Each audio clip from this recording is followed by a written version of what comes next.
So two things today, right? Very quickly. Just kind of thinking about some stuff. I just want to comment on two things. First of all,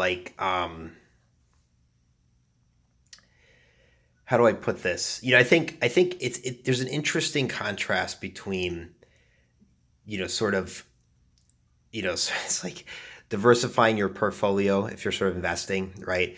We sort of want to have like a lot of interest. For me, it's interesting because like, sort of what does that look like? But I think that, it's sort of like you put all your there's sort of putting all your eggs in one basket versus, by the way, hello. That's interesting, right? I feel like I don't know. I always get paranoid about being like cut out of stuff. I have the feeling that today's the day I was going to lose, but it is what it is in the sense that like I do believe that the choices I made were the choices that were genuinely felt at the time I made them. That's not to say they were bad choice. They weren't bad choices, but um, they were choices that I have to be behind, right? Because I made them, and so I can learn from them. I can sort of try to move forward, but other than that, that's about it, right? So, but I think that, and so how people react to those choices, I really can't control that per se, right? I mean, I think you make bad choices, you don't want to blame but yourself, but at the same time, it is what I say. It is what it is. It's like it's in the past. Let's try to move forward. Um, anyway, so the point is to say that like I think that I've always sort of been on the fence, which is interesting, as to sort of putting all my eggs in one basket versus trying to be sort of try a lot of things, right? It's ironic because for me, trying a lot of things means like literally not oftentimes not doing anything, right? So there's sort of a call to action here that would be to obviously try more things. At the same time, it's like wow, I think you have to. There's always an opportunity cost. I think you have to decide. And I think for me, because I tend to get tunnel visioned, I tend to pursue things, individual things, with a sort of idea that I want to tie everything together, rather than, in other words, like I want everything to sort of converge, right? Rather than me wanting things to sort of diverge in some meaningful way. And so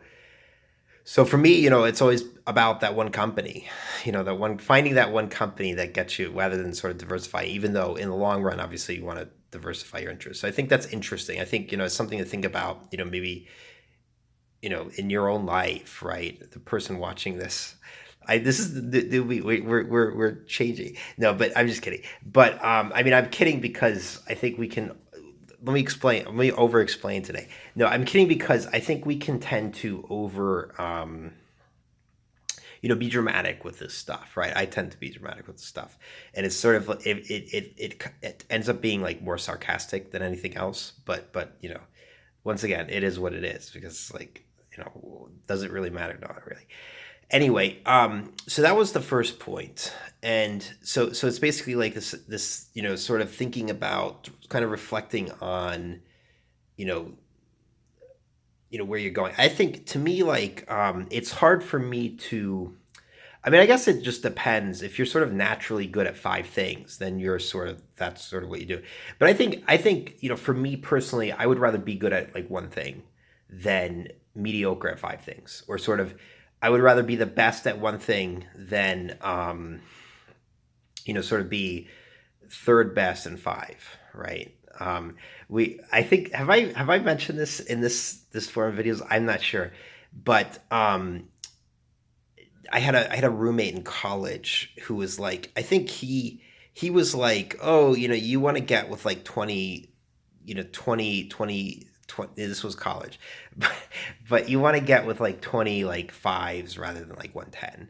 And for me, I'd obviously rather pursue the 10, and you know, with the idea that hopefully I can get that 10. But I don't know. But it is interesting how for me everything has to converge. Like I want to tie together everything into sort of one neat thing. At the same time, like I said, you do want to have a sort of an array of interests, but I think it is very interesting how that works. And then the second thing that I wanted to talk about at the 5 minute mark is what we think about preferences. This is interesting. I'm back on the pursuit. I'm not. This is my pursuit, right? This is my. I'm interested in people's differing interests, right? So sort of like yeah. It's interesting. Like to me, developing interests is more than sort of pursuing a wide range of interests, in my opinion. But I think that's interesting. In other words, like I think it just depends on whether you're probably more of a sort of result person, in which case you're like, I'm gonna spend a lot of time on this, you know, like if I have a class, I'm gonna sort of do the class. If I have a job, I'm gonna do the job, and I'm gonna do like a lot of things. I think to me that's the difference. Another way to sort of distinguish, even if you're like a sort of convergent versus divergent person in terms of your thinking style, I would imagine that if you are if you're a more process type of person, then you're probably someone who's stuck in a rut, more likely to be. And that sucks to be you. I'm probably processed myself, right? I've sort of self-diagnosed myself as process with the help of a few thousand tears and hours. I'm just kidding. But it's interesting. But it is but I would imagine. So if you're wondering, for example, like are you more sort of a process type of person or a sort of result type person? Look at your interests. See if you're sort of like, you know, if you are pursuing a lot of things or you prefer to get like the one thing that you're going to do like every day, et cetera, et cetera. For me, it's the latter for sure. But I think that, and that is interesting for sure. But what I'm also interested in, right, in terms of, aside from process result, is sort of this idea of, you know, what you're, you know, let's look at the sort of mating preferences, right? This is interesting to me.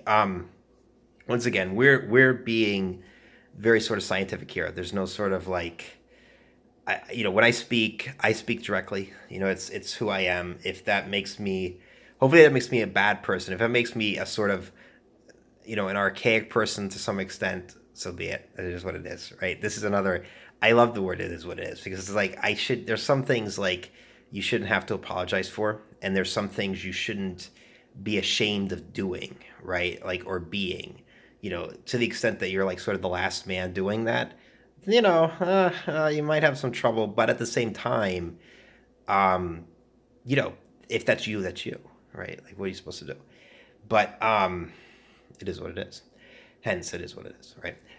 Anyway, so what I'm really curious about, right, as we're sort of looking at this stuff, and a lot of this stuff, you know, in other words, a lot of this stuff is probably self-proving. One of the things I'm thinking about, but I am curious how this shows up in sort of, in other words, like one of the things that we might want to look at is sort of like if you take away the framework, can you derive the results? And that's what's really interesting to me on a sort of empirical level, right?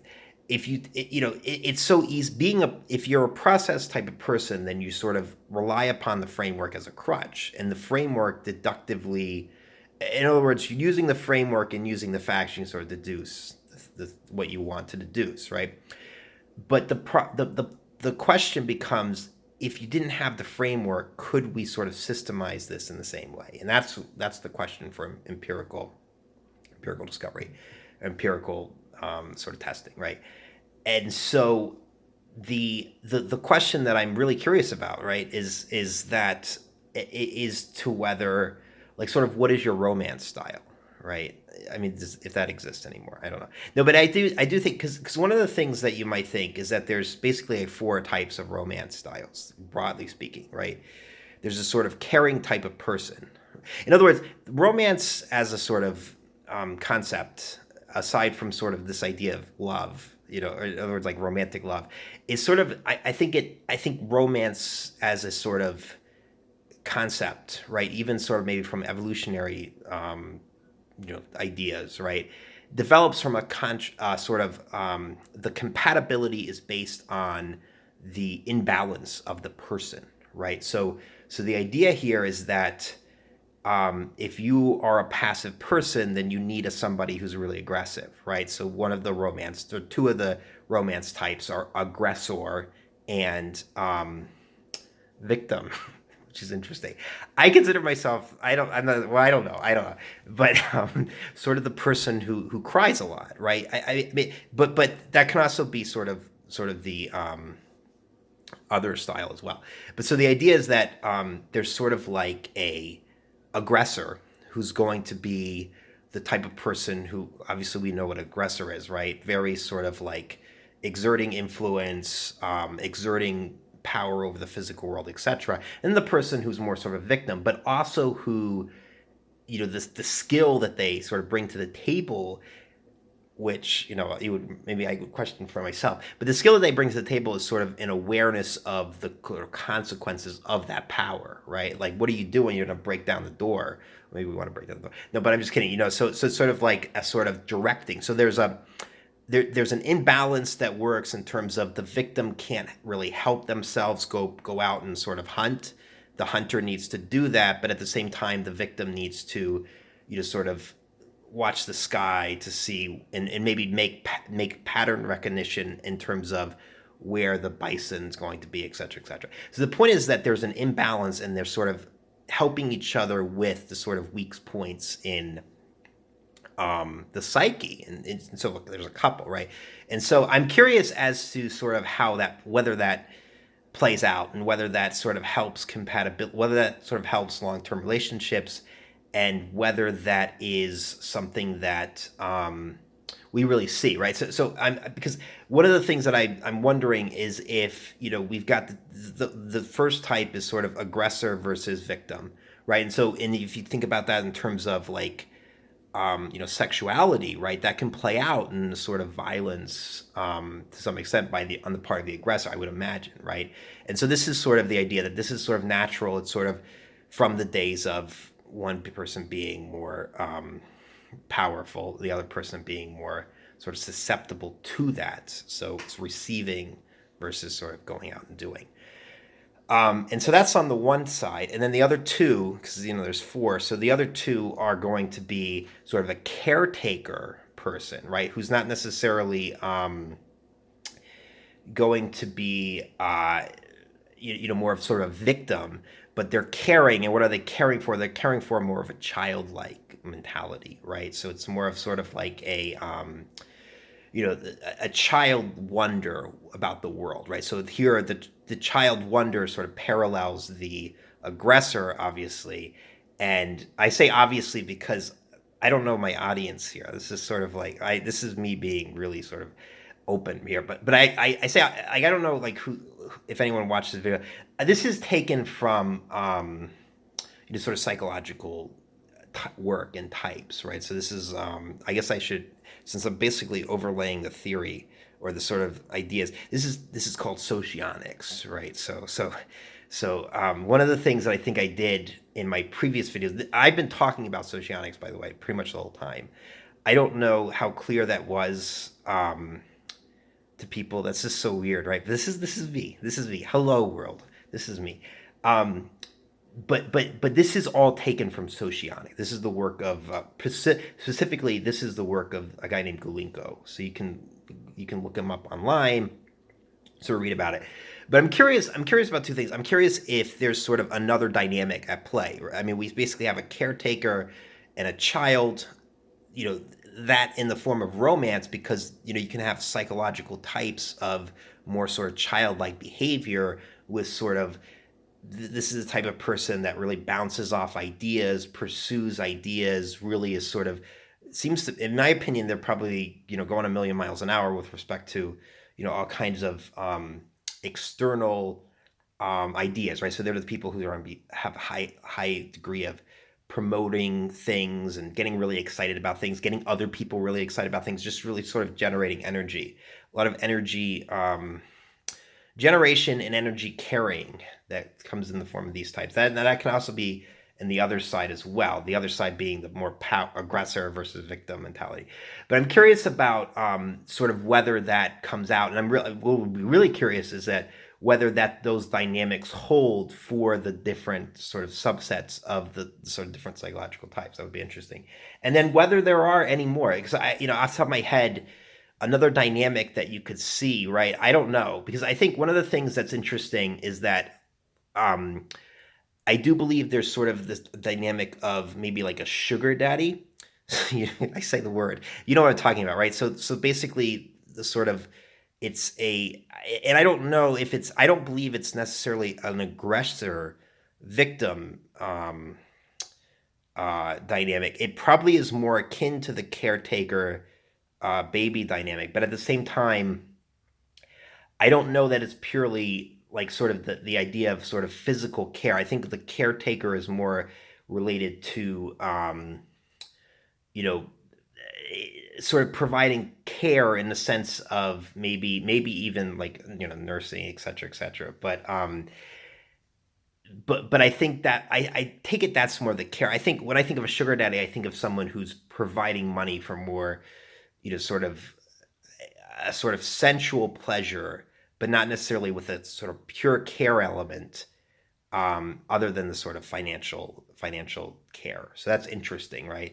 But and so I would wonder if that's, I don't know sort of where that would fall. I would guess that would be more a caretaker, but I that's interesting to me. I could see that. I mean, I know of that dynamic, but I don't know sort of where that would fall. So I think it might be more than just the four types, right? Caretaker, child, aggressor, and victim.